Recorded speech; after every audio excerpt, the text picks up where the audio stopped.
Hello from NAB 2022 at the Thomson Broadcast studio. Thank you so much to our next guest, Madeleine Noland.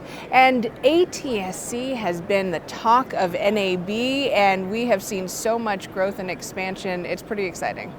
It's very exciting. Obviously, it's been a couple of years since we've been here at NAB, and we're so delighted to be here. And I get people talking to me about, hey, there's a lot more ATSC3 and Next Gen TV here than there was last time. And I think people need to understand that, yes, we've had a couple of years off from NAB, but it doesn't mean the industry has been asleep at the wheel. There's actually been a tremendous amount going on these last couple of years, and we finally get an opportunity to kind of put it all on display here at NAB 2022. So we couldn't be more delighted to be here, kind of anchoring the Future of Delivery Pavilion over there with the ATSC booth, steps away from the Thomson booth, which is very convenient because we can point people at Thomson and it really works out well. But yeah, the buzz is really very exciting, very exciting. And you are the president of ATSC, and how do you see the broadcast infrastructure part continuing to grow? Yeah, well, it's very interesting. Certainly after the repack was over and broadcasters made a lot of major upgrades to their infrastructure, we also have to remember that 50% of the broadcasters did not repack. And so there's a lot of work to be done for the infrastructure piece. I also think it's really exciting as people get into the idea of SFNs, single frequency networks, and they're thinking about both high power, high tower infrastructure as well as low power, low tower infrastructure to kind of complement an overall broadcast strategy. Some markets where you have a single frequency network, you can put up a second transmitter, could even increase your audience by 60%. You think about markets like San Francisco where it's so hilly and there's a lot of shadows. The single frequency network concept is really exciting, but again, it's going to require a little bit of build out. How we're going to get the data to the towers, fiber, microwave, and also having the transmitters on the towers. But the very cool thing about single frequency networks is that it gives you more capacity. And so the return on investment is having more inventory, more services to be able to provide, and reaching more eyeballs, which increases the value of your advertising. So anyway, the single frequency networks I don't think are going to be the first thing out of the gate, but they're going to come really soon after all this is going strongly. Wow. Back to the ATSC3, how have you seen the adoption throughout this country? Well, this country is really special compared with, for example, South Korea or now Jamaica, where this country we did not get a second channel to develop ATSC 3.0, and we also did not have a mandate to deploy ATSC 3.0. So this is a market-driven adoption with no extra bandwidth to work with, and a pandemic, by the way. Right, by the way. And so looking at what the broadcasters in this country have done is really stunning, to be honest.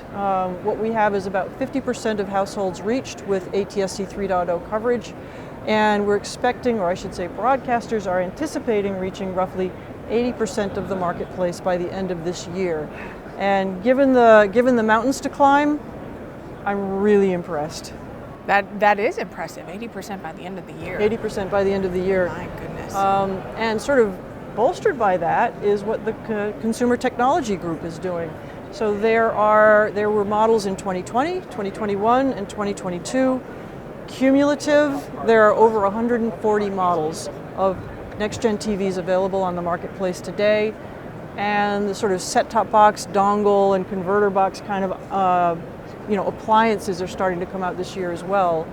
So between the broadcast launches and what's available in the marketplace for consumers, we couldn't be more excited about what's happening here in the US. Very exciting. And Thomson Broadcast, of course, has its US division, and with the acquisition of Gates Air also expanding. But globally, looking globally, you also mentioned Jamaica and Korea. How is Thomson Broadcast contributing to growth globally? Well, it's very interesting because among the ATSC members, there are some that operate primarily in the domestic, meaning the US area, and there are some that just have global footprints.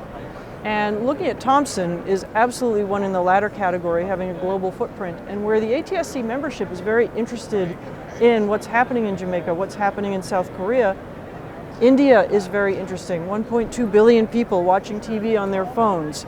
And so thinking about how can we bring broadcast to 1 billion And in India, they're looking very closely at ATSC 3.0 as a solution for that. Brazil is another one, and Thomson has a footprint in Brazil as well.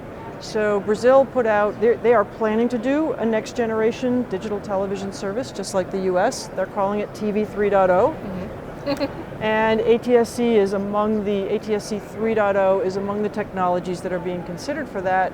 And in fact, they have already made some selections for what they're going to put in their TV 3.0 project from the ATSC 3.0 suite of standards, and we expect them to finish their selection process later this year. But looking at Thomson, these are the kinds of companies that can really help us understand how to operate in these countries, what will resonate, what makes sense, because each country has its own use case that they care about.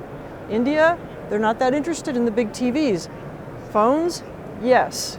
In Brazil, yes, definitely watch TV. Distance education, all these different use cases are important in different countries, and being able to partner with a company like Thomson that has this sort of global outlook is really helpful for the ATSC and the ATSC membership as we sort of work to explain what the technology can do to interested governments. Do you think that will really be a big part of the role of Thomson Broadcast in expanding ATSC 3.0 to the globe, is being that knowledge base for how systems operate in other countries? Yeah, well, certainly the knowledge base, but I think that another thing that's very important in many countries is, to make it in that country and to have that manufacturing base, have an office in that country. So you're sort of not coming into another country saying, we're going to import everything for you. Well, they don't want that. They want to build it themselves. They want jobs. They want manufacturing. They want to build it their way. And to work with an organization like Thomson that has these footprints in all of these areas to say, no, this is not going to be a completely imported solution. You already have manufacturing plants in your home country that can work with these types of products, and they already are. So Thomson is really important as far as that goes, to make sure that they understand that this can be a homegrown solution. And many more projects and much more growth ahead. I hope so. All right, thank you so much for joining us, Madeleine, and thank you all for tuning in here from NAB 2022.